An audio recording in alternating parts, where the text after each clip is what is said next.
लोकवाणी, आपकी बात मुख्यमंत्री श्री भूपेश बघेल के साथ। लोकवाणी के सभी श्रोताओं को नमस्कार, जय जोहार। साथियों, लोकवाणी कार्यक्रम की 20वीं कड़ी के प्रसारण का इंतजार आज समाप्त हो रहा है।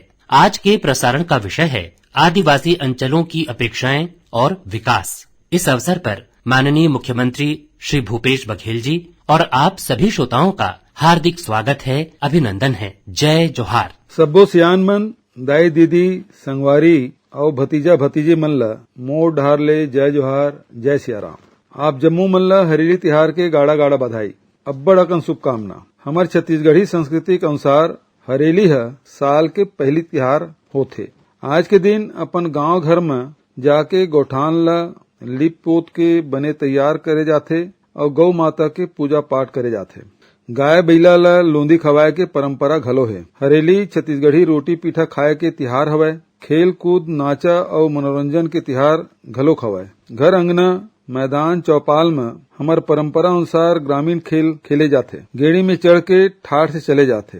हरेली तिहार में खेती बाड़ी के औजार, नांगर, बक्खर, हंसिया, टंगिया, कुदारी, रापा के साफ सफाई और पूजा पाठ करे जाथे। लोगन मन नाचत गावत ये तिहार ला मनावत है त एक तरह से खुशी और समृद्धि ला न्योता देवत हवय। हमार सरकार बने के तुरंत बाद पहली बार छत्तीसगढ़िया भावना ला ध्यान में रख के हरेली तिहार सहित 5 तिहार के सरकारी छुट्टी घोषित करे गे है। ओकर सेती शहर और दूसर जगह जाके काम बुता करैया मन ला मौका मिले है कि अपन गांव, खेत खार, खलिहान, गौठान, नदिया तरिया कोती जाए और गांव में घूम घूम के हरेली तिहार मनावाए। ये छुट्टी के व्यवस्था करे ले लोगन मन अपन लोग लइका संग हरेली के दिन गांव जावत हवे और अपन संस्कृति ला तीर ले देखत हवे। ये महीना तिहार बार के महीना है, तेकर सेती मैं आप सब्बो मन ला 13 अगस्त के नांग पंचमी, 15 अगस्त के स्वतंत्रता दिवस, 21 अगस्त के ओणम, 22 अगस्त के राखी, 28 अगस्त के कमरछठ, हस षष्ठी और 30 अगस्त के आठे तिहार यानी कृष्ण जन्माष्टमी के पहली ले बधाई घलोक देवत हूँ। और एकरे साथ साथ सावन महीना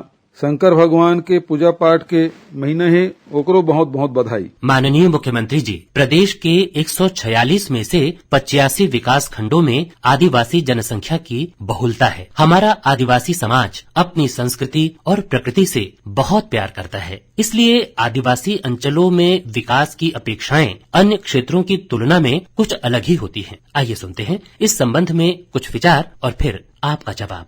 माननीय मुख्यमंत्री जी, मैं आदिवासी अंचल कोरिया जिले से बोल रहा हूं। सतीश उपाध्याय नाम है।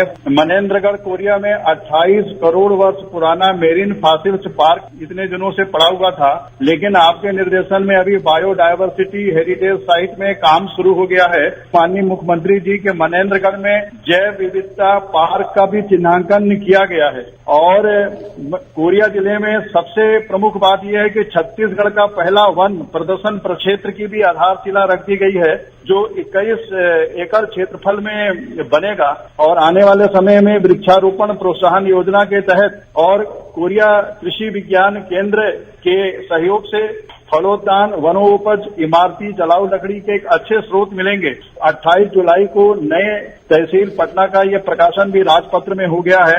आपने कोरिया प्रवास के दौरान जो वादा किया था वो पूर्ण हुआ।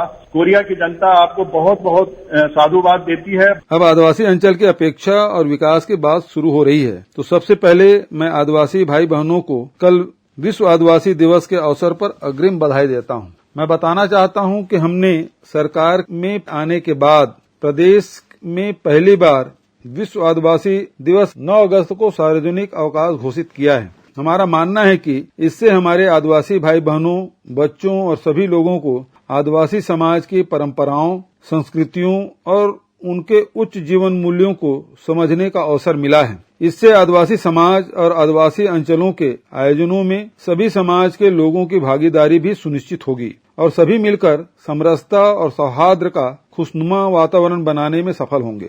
अब आता हूं सतीश जी के सवाल पर। आपने कोरिया जिले के पटना तहसील के गठन की बात कही। मैं आपको बताना चाहता हूं कि हमने 2.5 वर्षों में जो 29 नई तहसीलों और 4 नए अनुभाग गठित किए हैं, उसमें से अधिकतर आदिवासी अंचल में ही है। कोरिया जिले में पटना के साथ चिरमिरी और केल्हारी तहसीलें भी गठित की गई है। इसके अलावा कबीरधाम जिले में रेंगाखार कला, सरगुजा जिले में दरिमा, बलरामपुर, रामानुजगंज जिले में रामचंद्रपुर, सामरी, सूरजपुर जिले में लटोरी, बिहारपुर, जसपुर जिले में सन्ना और सुकमा जिले में गादीरास आदि प्रमुख है। इसी तरह 4 नवीन अनुभागों में दंतेवाड़ा का बड़े बचेली और बस्तर का लोहांडीगुड़ा शामिल है। वर्षों पुरानी मांग को ध्यान में रखते हुए हमने गौरेला पेंड्रा मरवाही को जिला ही नहीं बनाया, बल्कि आदिवासी बहुल इस आबादी वाले क्षेत्र को उनका हक भी दिया है। महात्मा गांधी, पंडित जवाहरलाल नेहरू, इंदिरा गांधी, राजीव गांधी से लेकर मनमोहन सिंह तक सभी महान नेताओं ने सत्ता के विकेंद्रीकरण पर जोर दिया था। इसकी वजह थी कि नई प्रशासनिक इकाइयों के गठन से लोगों को अपनी भूमि, खेती किसानी से संबंधित काम, बच्चों की पढ़ाई, नौकरी या रोजगार से संबंधित कामों के लिए बहुत दूर का सफर न करना पड़े, दूर जाकर रात न रुकना पड़े। इससे उनका पैसा भी बचे और समय भी। इससे उनके जीवन में आने वाले सुविधा से सुख और सफलता के नए रास्ते खुले, सरकारी योजनाओं का बेहतर अमल हो। हमने इसे ही प्रशासनिक संवेदनशीलता का मूल मंत्र बनाया। जहाँ तक मेरीन फॉसिल्स पार्क, जैव विविधता पार्क का सवाल है, तो सिर्फ कोरिया ही नहीं बल्कि हर जिले में हम अपनी ऐतिहासिक और पुरातात्विक धरोहर को सहेजने के सार्थक प्रयास कर रहे हैं। आपने मुख्यमंत्री वृक्षारोपण प्रोत्साहन योजना के बारे में पूछा है, तो बताना चाहता हूं कि इस योजना को मैं आने वाले समय में स्थानीय लोगों, आदिवासी और वन आश्रित परिवारों के आय के बहुत बड़े साधन के रूप में देख रहा हूं।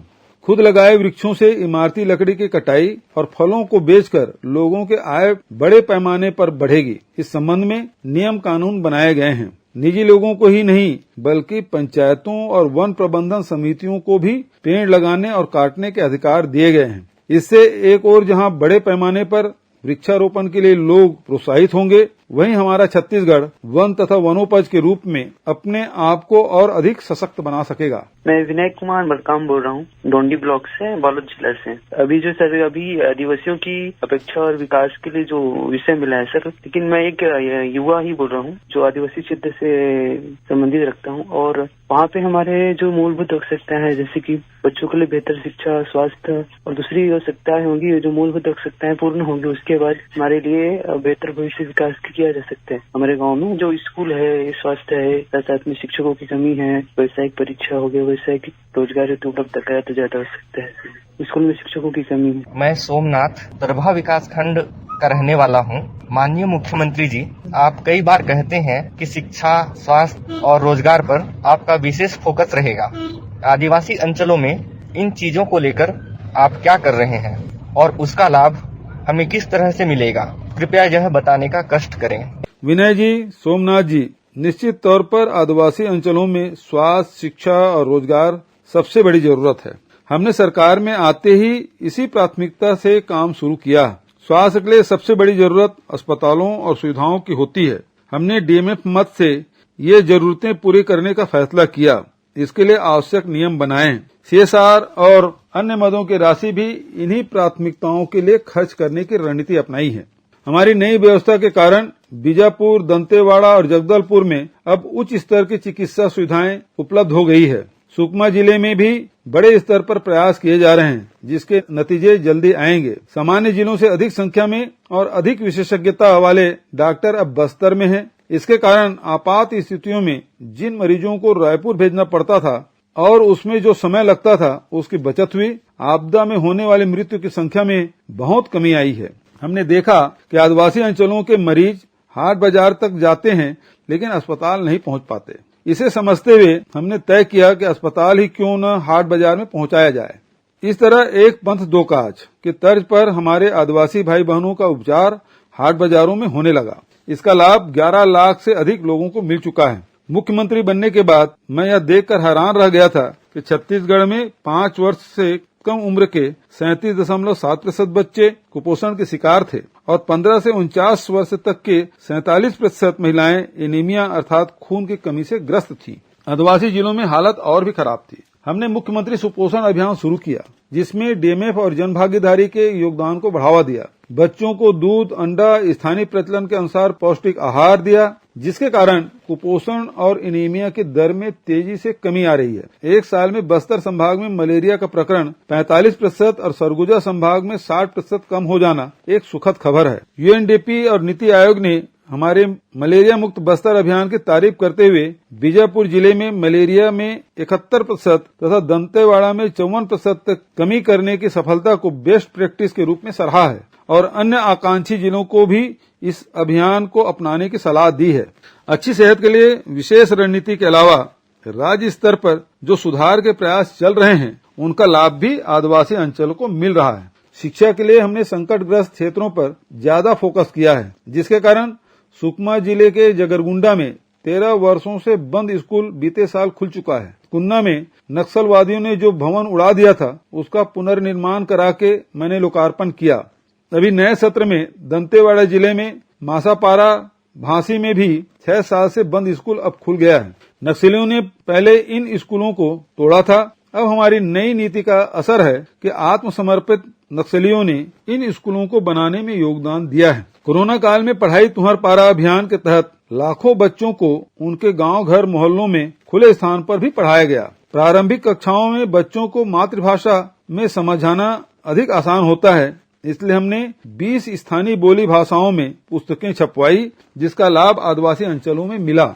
20 साल बाद प्रदेश में स्थायी शिक्षकों की नियुक्ति के ठोस प्रयास शुरू किए गए। कुछ बाधाएं भी आई थी, लेकिन अब सभी 14,580 शिक्षक शिक्षिकाओं के नियुक्ति आदेश दे दिए गए हैं। इससे आदिवासी अंचलों में भी स्थायी शिक्षकों की कमी दूर हो जाएगी। आदिवासी अंचलों में मॉडल छात्रावासों तथा आश्रमों का विकास किया जा रहा है। माननीय मुख्यमंत्री जी, आदिवासी समाज अपने जल, जंगल, जमीन और परंपराओं से बेहद प्यार करता है। बड़े से बड़े संकट में भी वो अपना घर नहीं छोड़ना चाहता। आपने इस बात को गंभीरता से समझते हुए निश्चित तौर पर आदिवासी अंचलों में विकास की नई प्रणाली शुरू की है। इस संबंध में हमें बहुत से विचार मिले हैं। आइए सुनते हैं उनमें से कुछ की आवाजें।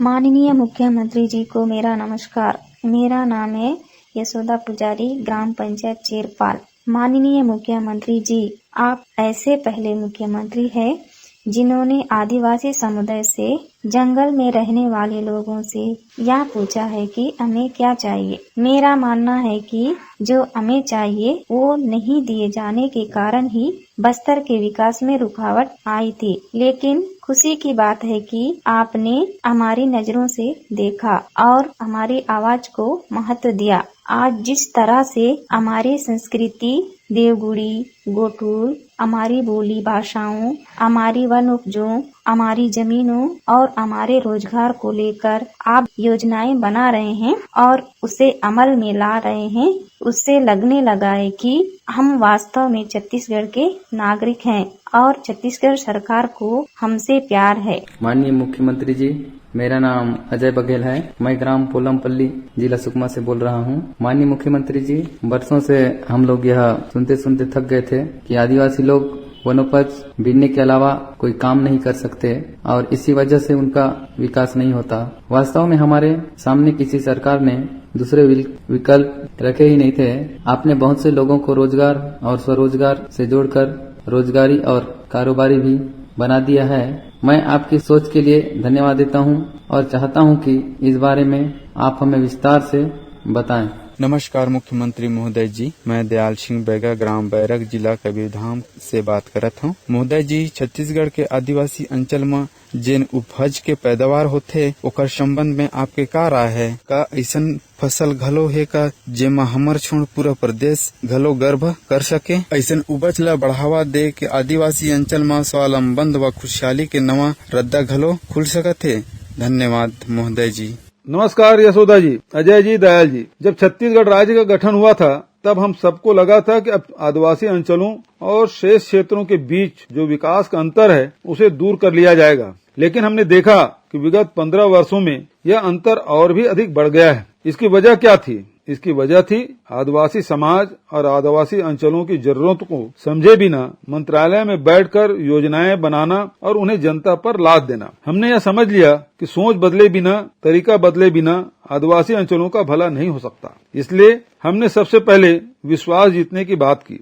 इसके लिए निरस्त वन अधिकार पट्टों के दावों की समीक्षा, जेल में बंद आदिवासियों के प्रकरण की समीक्षा कर अपराध मुक्ति, बड़े उद्योग समूह के कब्जे से आदिवासियों की जमीन वापस लौटाने का निर्णय, तेंदुपत्ता संग्रहण दर 2,500 से बढ़ाकर 4,000 रूपये प्रति मानक बोरा करने का निर्णय लिया। इन शुरुआती फैसलों से ही आदिवासी अंचलों में सरकार और व्यवस्था के प्रति विश्वास का नया दौर शुरू हो गया। हमने वनोपज को समर्थन मूल्य पर खरीदने के बारे में बहुत तेजी से निर्णय लिया, जिसके कारण 7 से बढ़कर 52 वनोपज को समर्थन मूल्य पर खरीदने की व्यवस्था हो गई।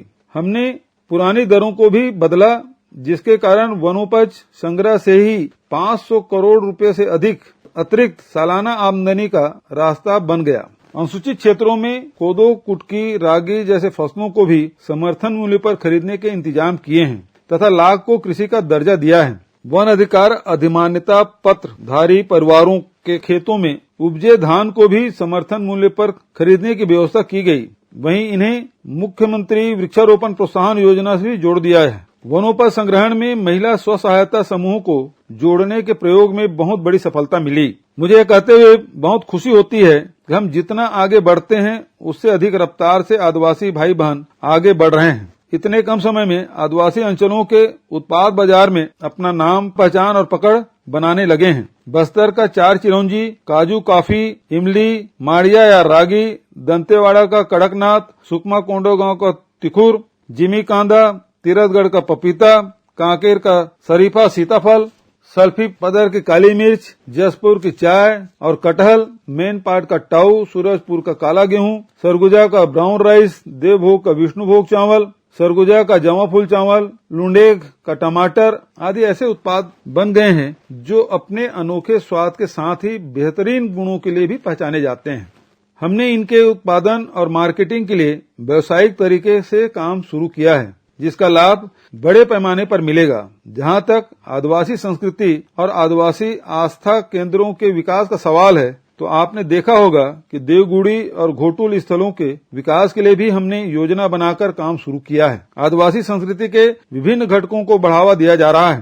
प्रदेश में पहली बार अंतर्राष्ट्रीय आदिवासी नृत्य महोत्सव का आयोजन भी हमने किया था। इस तरह समग्र रूप से प्रयास किए जा रहे हैं। माननीय मुख्यमंत्री जी, आदिवासी अंचलों में अधोसंरचना विकास को लेकर कुछ दुविधाएं लंबे समय से प्रचलित हैं। इसके बारे में हकीकत जानने के लिए हमारे कुछ श्रोताओं ने अपने विचार रखे हैं। बोदागुड़ा बस्तर से क्षीर सागर की आवाज में सुनते हैं उनके विचार। माननीय मुख्यमंत्री जी, असन मानतोर आय की अधोसंरचना चो विकास सवाय प्रकार चो विकास चो जन्नी आय मानतर आमचो बस्तर ने कोनी कोनी लगे सड़क बिजली चो संबंध ने असन धारणा बनली से कि ये सबले आमचो संस्कृति के नुकसान पहुँचे दे।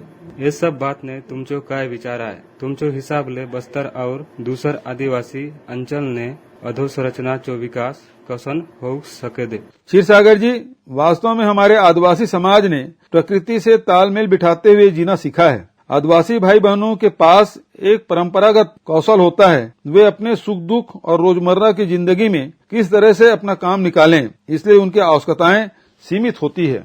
वे आदर्श स्थिति उस समय की होती है जब उनके जीवन में कोई भी बाहरी तत्व का प्रवेश न हो पाए। लेकिन आज दुनिया एक विश्व गांव की तरह हो गई है।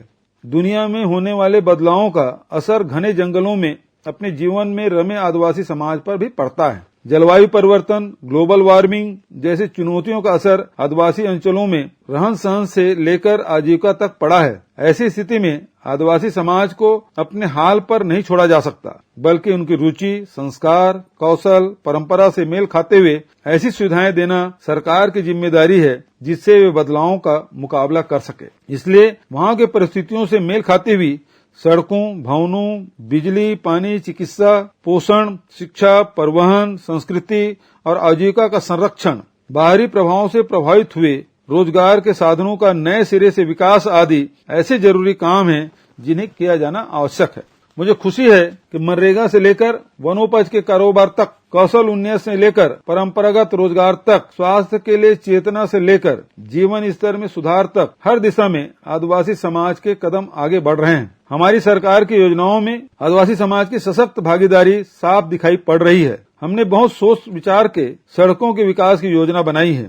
प्रदेश में 16,000 करोड़ रुपए की लागत से सड़कों का निर्माण किया जा रहा है, जिससे हमारे आदिवासी अंचलों को सैकड़ों ऐसी सड़कें मिलेगी जिनका इंतजार वे दशकों से कर रहे थे। नक्सलवाद प्रभावित क्षेत्रों में संपर्क बहाल करने के लिए हम 1637 करोड़ रुपए की लागत से सड़कें बना रहे हैं। आदिवासी अंचलों में बिजली की सुविधा देने के लिए सबसे बड़ा काम अति उच्च दाब के 4 वृहद उपकेंद्र का निर्माण पूरा कर लिया गया है। नारायणपुर, जगदलपुर, बीजापुर और सूरजपुर जिले के उदयपुर में ये उपकेंद्र प्रारंभ हो जाने से बिजली आपूर्ति सुचारू हो गई है। इसके अलावा विगत 2.5 वर्षों में आदिवासी अंचलों में सौर ऊर्जा से संचालित 74,000 सिंचाई पंप, 44,000 से अधिक घरों में रोशनी और लगभग 4,000 सोलर पेयजल पंपों की स्थापना की गई है, जो अपने आप में कीर्तिमान है। इस तरह आदिवासी अंचलों में जनहितकारी अधोसंरचना के विकास पर बल दिया गया है। माननीय मुख्यमंत्री जी, जय जोहार। मेरा नाम किशन लाल है और मैं छत्तीसगढ़ के कबीरधाम जिले से बोल रहा हूँ। मेरा सवाल यह है कि आदिवासी अंचलों की वनोपजों के प्रसंस्करण को लेकर आपका क्या अनुभव है और इस काम को किस तरह से आगे बढ़ाना चाहते हैं। कृपया इस संबंध में जानकारी देने का कष्ट करें, जिससे कि हमारे युवा साथी इस संबंध में समझ सकें और अपना भविष्य बना सकें। जय जोहार किशन लाल जी, आपने बहुत अच्छा सवाल किया। हमारी सरकार बनते ही सबसे पहले हमने बस्तर जिले के लोहांडीगुड़ा में एक बड़े उद्योग की स्थापना के नाम से ली गई आदिवासियों की जमीन वापसी की घोषणा की। उसके बाद जब राहुल जी आए तब उनके हाथों में 10 गांव के 1,707 किसानों को 4,200 एकड़ जमीन के दस्तावेज प्रदान किए गए थे।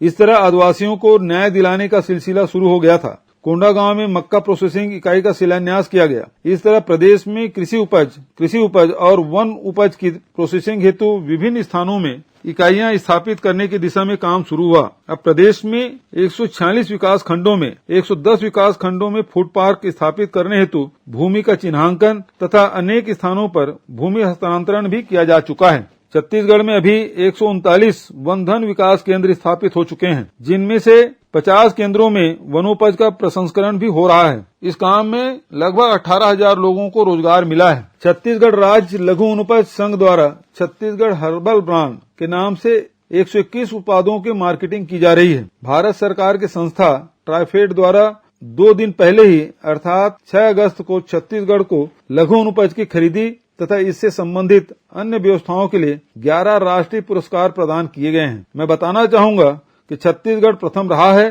तो उन वर्गों में द्वितीय स्थान प्राप्त करने वाले राज्यों की उपलब्धियां काफी कम हैं। जैसे हम 52 प्रकार के लघु वनोपज खरीदते हैं, तो दूसरे स्थान पर महाराष्ट्र मात्र 21। हमने 1,171 करोड़ रुपए के लघु वनोपज खरीदा, तो दूसरे स्थान पर उड़ीसा ने मात्र 30 करोड़ रुपए की। मूल्य संवर्धन कर उत्पादों की हमारी बिक्री राशि 4 करोड़ 24 लाख रुपए है, तो दूसरे स्थान पर मणिपुर की मात्र 1 करोड़ 98 लाख रुपए है। केंद्र की राशि के उपयोग के मामले में छत्तीसगढ़ की राशि 180 करोड़ 51 लाख रुपया है, तो दूसरे स्थान पर आंध्र प्रदेश के मात्र 4 करोड़ 51 लाख रुपए है। यह हमारे आदिवासी अंचलों के साथ पूरे प्रदेश के लिए भी गौरव का विषय है। दुर्ग जिले में 78 करोड़ रुपए से अधिक लागत पर एक वृहद प्रोसेसिंग यूनिट स्थापित की जा रही है। मुझे अब बताते हुए खुशी हो रही है कि राज्य में वनोपज आधारित उद्योगों की स्थापना को बढ़ावा देने के लिए वनांचल उद्योग पैकेज लागू किया गया है। वनोपज के अलावा अन्य काम भी हो रहे हैं।